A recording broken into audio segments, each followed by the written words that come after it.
Hello everyone, good morning all of you. Hope you are doing good. Today in this lesson, we are going to derive the equations of motion for a uniformly accelerated motion. There are two different methods are there. One is the graphical method and other one is the calculus method. So today we will be dealing with what? The graphical method. Okay. So in order to derive the equations of motion using the graphical method, let's draw one velocity time graph. As you already learned in the graph section, along the x-axis it is a time and along the y-axis it is the velocity in meter per second. So here we are drawing for a uniformly accelerated motion. For a uniformly accelerated motion, we can draw a straight line graph either from the origin or we can draw from here. See, this is a straight line graph. As you already know, for a straight line graph, in this type of graph, what is the general equation? Y is equal to mx plus c. Y is equal to mx plus c. So this is a straight line graph represent for a uniformly accelerated motion. Now, in order to derive the first equation of motion, right? In order to derive the first equation of motion, first of all, draw the dotted line represents initial and the final position. And this is the origin O. Say it as this is the time t and this is the initial velocity u, and at the final position you can see here this is a final velocity v we are considering. So we can represent here O, A, B, C and here D. Now let's find the tan theta from this equation. As you already know, tan theta is equal to slope here, right? Slope of the velocity time graph is equal to what? Acceleration. So tan theta is equal to acceleration, which is equal to, we can write here A is equal to, what is the tan theta now here? This is the angle theta. So tan theta is equal to opposite side divided by adjacent side. So what is opposite side here? DB is the opposite side. What is the adjacent side here? AB is the adjacent side. Now substitute the value here. What is dB in this case? dB means here final is v, initial velocity is u. So in this distance we can, from the origin we can write here what? V minus u. V minus u divided by AB. What is AB here? AB is here t minus 0. So I am writing here what? T. So we got the first equation of motion. A is equal to v minus u divided by t, or we can simply write here AT is equal to v minus u, or v is equal to u plus AT. V is equal to u plus AT. This is the first equation of motion. We can derive velocity time graph.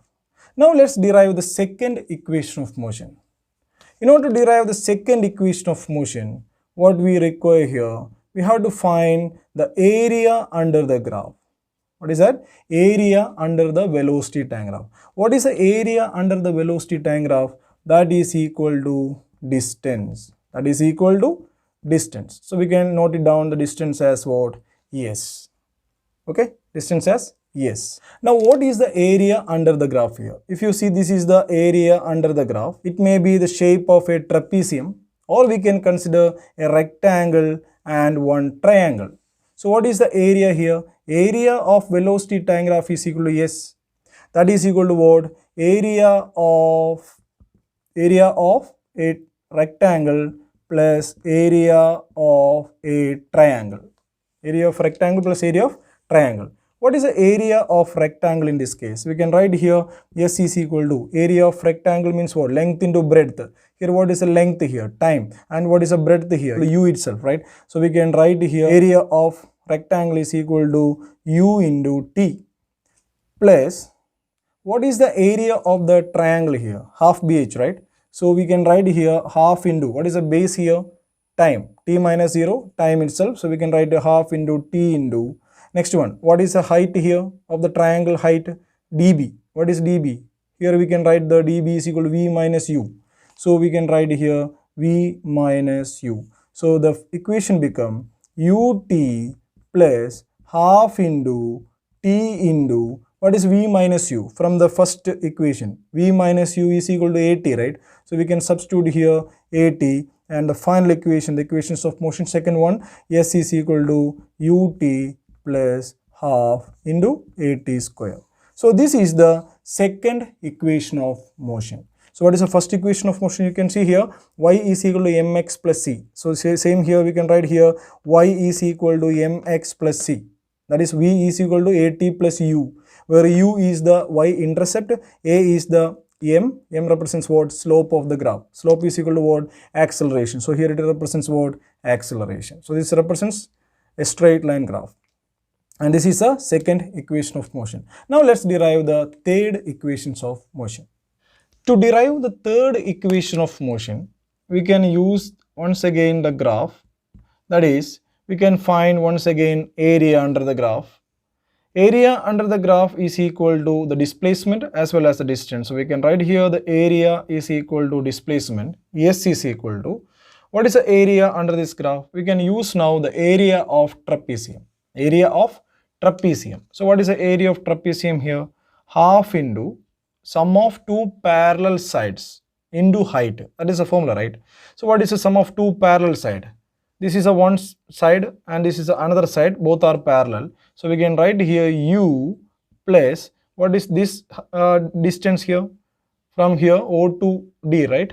That is equal to v. So we can write here u plus v into, what is the height here? We can write here OT, that is equal to t itself.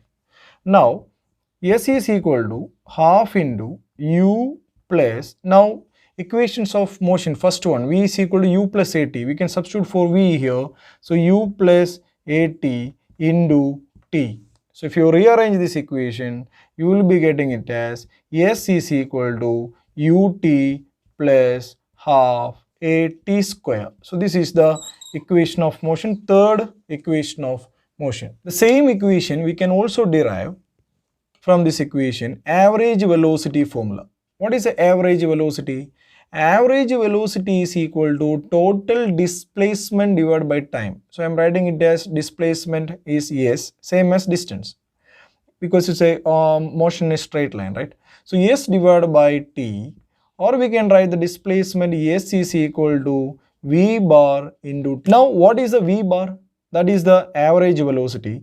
So average velocity can be written as final velocity plus initial velocity divided by 2.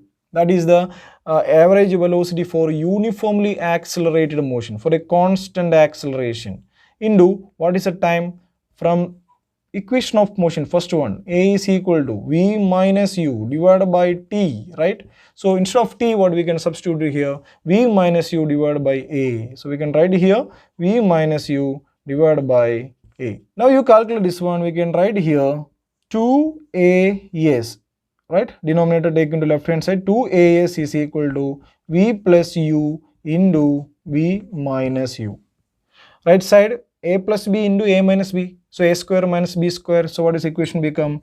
2as is equal to v square minus u square. So this equation can be written as v square is equal to u square plus 2as. So this is the third equation of motion.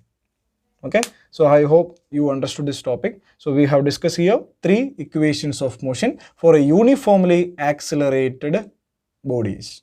Okay, next class we'll be dealing with the calculus method and how to derive the equations of motion. Okay, thank you all of you.